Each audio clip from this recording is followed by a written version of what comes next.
র্যাবের নাম ও পোশাকে পরিবর্তন আসছে বললেন স্বরাষ্ট্র উপদেষ্টা। র্যাপিড অ্যাকশন ব্যাটালিয়নের র্যাব নাম ও পোশাকে পরিবর্তন আসছে বলে জানিয়েছেন স্বরাষ্ট্র উপদেষ্টা লেফটেন্যান্ট জেনারেল অবসর মোহাম্মদ জাহাঙ্গীর আলম চৌধুরী।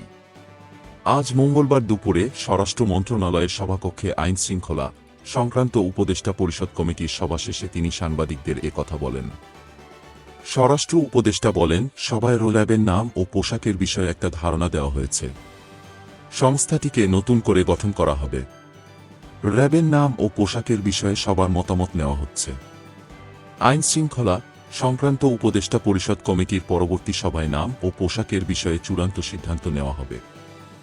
গতকাল সোমবার রাতে রাজধানীর উত্তরায় রামদা দিয়ে প্রকাশ্যে এক দম্পতিকে কোপানোর ঘটনা প্রসঙ্গে স্বরাষ্ট্র উপদেষ্টার কাছে জানতে চান সাংবাদিকেরা। উপদেষ্টা বলেন, এ ঘটনায় যারা জড়িত তাদের দ্রুত আইনের আওতায় আনা হয়েছে। কেউ অপরাধ করার পর যদি আমরা অ্যাকশনে না যাই, তখন বলতে পারতেন যে আমরা কাজ করছি না।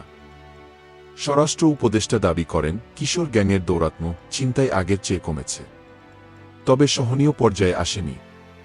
আইনশৃঙ্খলা পরিস্থিতির কিভাবে উন্নতি করা যায়, সভায় সে বিষয়ে আলোচনা হয়েছে বলে জানান তিনি। Desk report, BE news.